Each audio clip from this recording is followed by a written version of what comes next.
Hey guys, I'm gonna be making a Iron Order unit tier list for the patch that, I believe it was May 14th, 2024.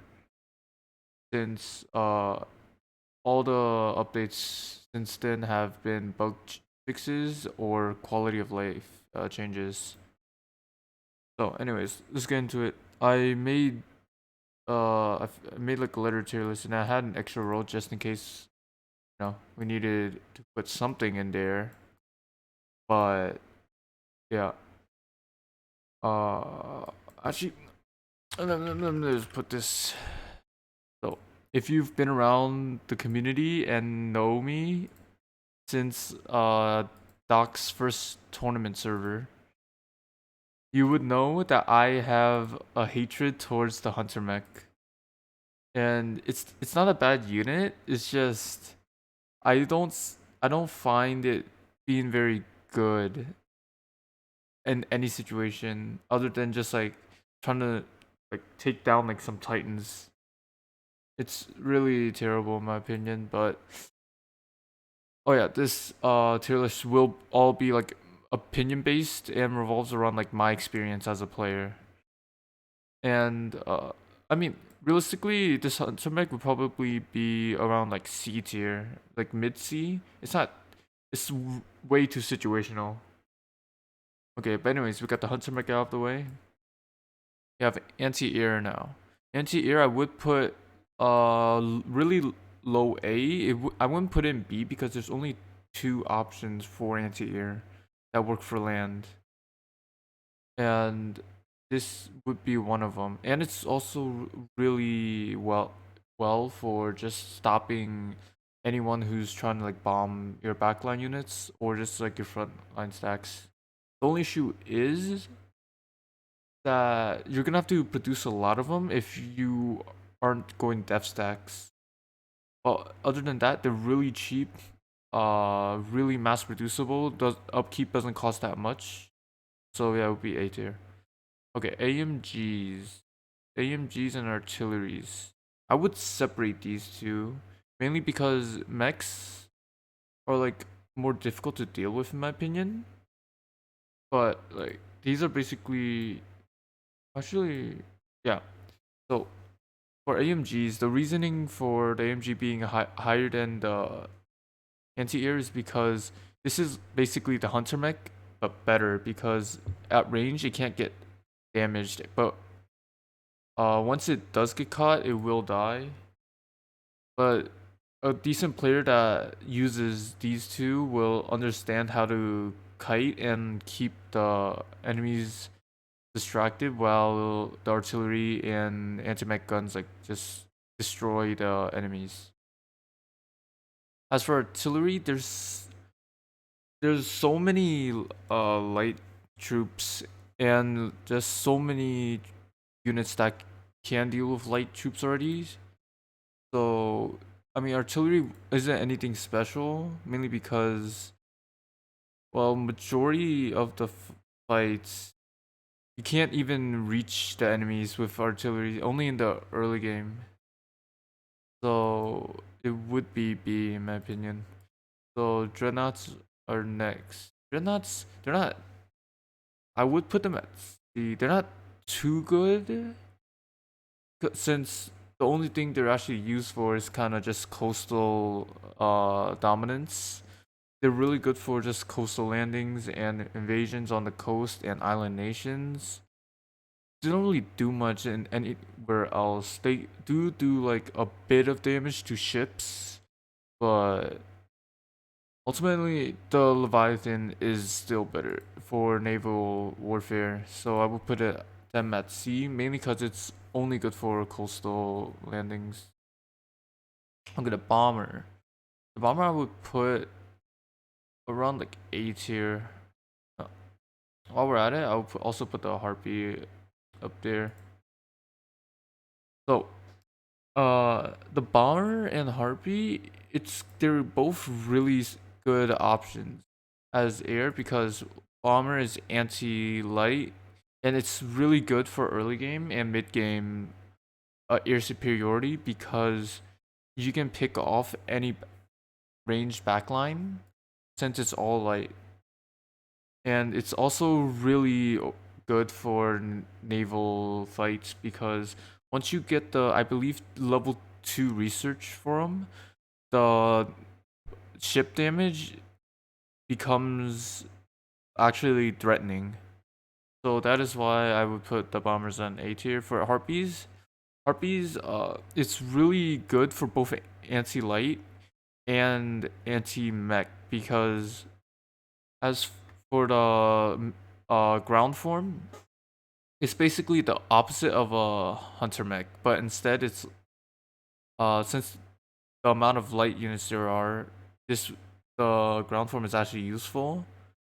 And then if the enemies are a lot like heavy mech spam, like just any type of mech spam, you could always swap over to the air form to counter the mechs. So that is why I would put in A. It's not S because it's not really game changing at all. But okay, carriers I would put them at S. While we're at that, I'll put the torpedo boats up here as well. So carriers, I don't think I need to explain it for any long-term players, but for newer players, the aircraft carrier can get your planes across the sea and also spawn a lot of torpedo boats. Torpedo boats are really mass producible, really cheap, and it only takes an hour to produce. Torpedo boats are also the stats for them. It's basically a melee Leviathan.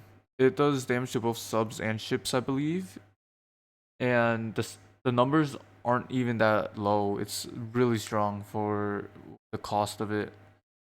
But once you get to these and mass produce them, I don't think anyone would be able to reach the island or the continent you are protecting.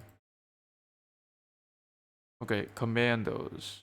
I would put them at maybe like C tier. C tier because well, commandos, they are strong, their stats are really good, but once unless you're playing communist faction, I don't think you're gonna be able to like invest enough resources into commandos early enough to actually like let them be useful because for commandos they can get them as early as the research day unlock.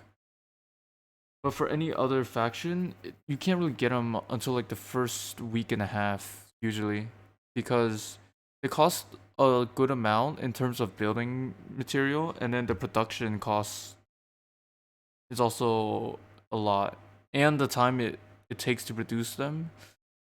And by the time you actually get the minimum production time on them, it's gonna be too late in the game for them to be actually useful. So which is why it's kind of C tier. Okay, destroyers. Destroyers, will have to put them at high A. The destroyers aren't terrible because they're basically like the scouts of the sea. With every 3 to 4 upgrades, I believe the move speed and view range should increase, making it the only, I believe, yeah, it is the only unit that can search for subs. And it also gives you a really good sense of security when you have these things in big areas of water. Mainly because you will know enemies can't pass by them without killing them. So that's why it would be a. So flying fortresses. Okay, flying fortresses, I used to put them at around like FD, but now after playing with them in the world map and seeing the update with the automatic firestorm, I will have to put them at S. They're just, I feel like, really strong. They're not uh bad anymore because automatic firestorm with each attack, it makes the enemies forced to go anti-air. just to protect your cores. And then if you get like a bunch of flying fortresses, it's kind of over for the enemies because the global range and then the infrastructure damage from the firestorm is just way too strong. And you can't really get them early game, but by the time you can actually afford them and constantly produce them, it's like at the perfect time for majority of players. So yeah, it's really good. So for a heavy mech, I would put him at like C. There's not much for this. It's basically an anti-light mech that's just has a lot of HP. The only reason why you would go it is if you want them to absorb a lot of damage. Let's say like in a death stack. So, that's kind of the only purpose of it. It's not much. You can use them to like hold a front line and stabilize that line, but that's kind of the same purpose. It's just a damage absorber. Nothing special. Infantry is just it's basically the same cost as like a motorized infantry, but the stats are worse, the speed is worse. It's really not that good. The only good thing about them, I believe, is just terrain bonus, but I don't think anyone would be able to use it effectively. All right, interceptors, I will have to put them at actually maybe like before the harpies, but interceptors are really strong for air superiority. It basically negates a lot of air attacks because if you're active, you should be able to stop like any type of air attack with interceptors because the damage output of them are really good. And it basically will be able to kill any air attacks from the enemy. Yeah. Land ships? Well, I mean, land ships. I want to. It's like. Wait, hold on. Let me put this. I'll put them. Flying fortress above the carrier. Land ships will be below that. Barely an S. It's actually. Yeah, I'll put it at A. Actually, it's like between. Actually, hold on. Maybe S plus or S. Actually, yeah, S plus. Okay. So for the landship, the only reason why I don't put a S plus, even though it's like the best late game unit for land warfare, is because that you usually it only works for bigger maps such as Birth of Iron Order or world maps because in smaller maps by the time you get a landship it's probably already over or you can already hard stomp the enemies. But yeah, these guys are really strong. The firestorms are the best in the game in terms of damage, but the cost of everything it's just not really meant for a small map in my opinion. But Leviathans, it's yeah, it's an A. It's a hot. Actually, it's a between the A and an S because Leviathans can basically guarantee your control of the water. Because if you can have like at least just like 6 Leviathans in a stack, the enemies won't be able to do anything to it, depending on what mode they are in. If they're submerged, then all the subs can just instantly die. If they're emerged, then the ships will be badly damaged or get killed, and overall it's just really strong. Uh, yeah, mechanized infantry. I've never used these, and I don't plan to. There's no point in going infantry that's costs so much when you can just go for a mech. This is I don't think anyone should ever use these. Actually, here, F never use. Right. Yeah, these two are just garbage. The mechanized infantry. If you use these, it's just You gotta realize that it's not worth it. The cost of the production and the upkeep is basically equal to a mech minus the actual stats of a mech. That's pretty terrible. Medium mechs, I put them at like the actually really low C. They're not bad. They're really good early game in my opinion. I've used them for a long time and they're really reliable. The only thing about them is that they're consistent for, well, what they do. They're meant for just melee warfare against all land types, and they do their job. Actually, I want to put them like above heavy mechs. Actually, they're not that bad. Now that I think of it, they're good early game if you know how to use it. But most of the time, they. Let me think. Such a good one. Late game, they aren't that strong, but they are really cheap. And for the stats and the cost, yeah, I'll put them at like high C. They're cheap to make late game, and their stats are actually really strong. So if you mix this up, if you combine this with like a capture unit, then the enemies will have to respond with something because their speed and their strength is actually, you can't really ignore it. Alright, militia, I have to put them at probably just middle B. They serve one purpose, mass production. They're really cheap. Upkeep cost is so low. Manpower cost is really low as well, and they're only meant for defense. If you use these guys for offense, you're doing something wrong. Like if you spam these on defense in a crisis when you don't have anything else, these guys will probably like stall out for a long time if you built enough like fortresses or have enough militia. Yeah, they're not terrible because there's only one use for them, which is defense. So yeah, they will go in B. Motorized, I will put them in S above the landship. This is basically a cheaper and better infantry. The stats are better, the speed and the offense. You would want to use these guys against in public games or even tournaments where if the player focuses too much on one region and forgets to cover any other part of the front, these guys can sneak right through. That's how I've been winning my wars. And if you force march them, then it's just even faster. Scout this. Ooh, hold on. Scout. These guys.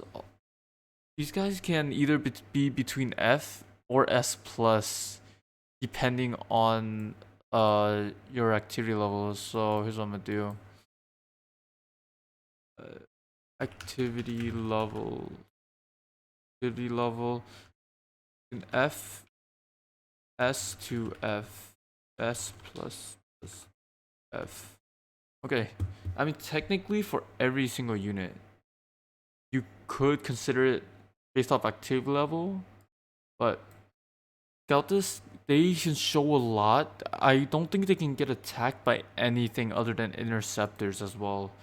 And the range, once you level them up, are insane. The range of coverage, like the view range, it's also really wide, and you can see so much. It's basically a scout mech, but made for like really far offense. So yeah, I would put them. If I had to put them somewhere, I would put them between like A or S, like on average. But yeah, activity levels can determine everything. Plus, they're really cheap to make as well. Right, Scout mechs, don't have to say much about it. S plus. Without them, you would just be going into a blind warfare.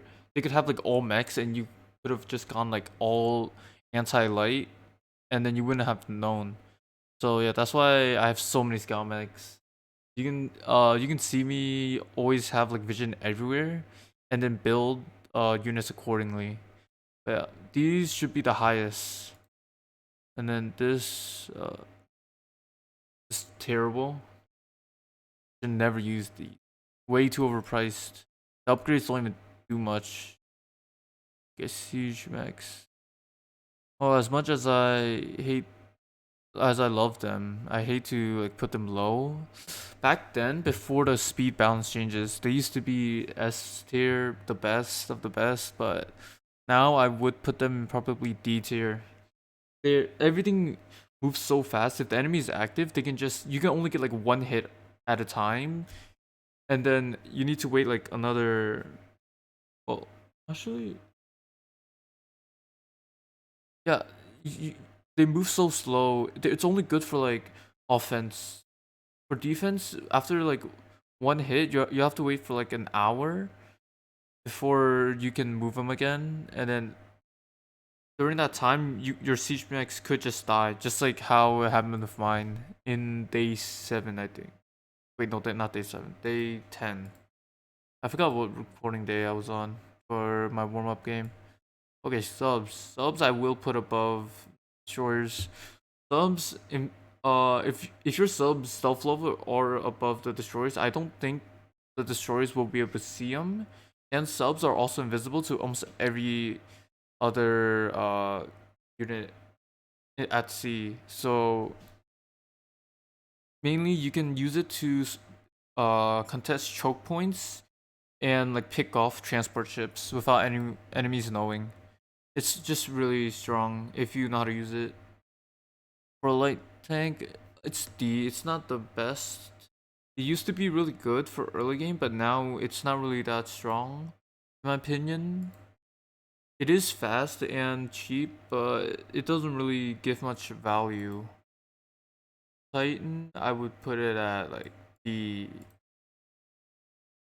There's like I feel like never a time you should ever use a Titan, but it's also not terrible because communists as a faction can benefit off of it because of the manpower decrease. But yeah, other than that, I don't think any other faction should use the Titan. It's just a gigantic meat shield. And the stealth of it is terrible. They can see it. Everyone can see it as long as they have just like any type of vision on it. It's terrible. Right. For the new dropship, I can't really say much about this because I've only used it in one game. But from that one game experience, I will put it at like probably the yeah. I'll put it at the range of it. Since it now disappears and drops a commando, it's pretty strong.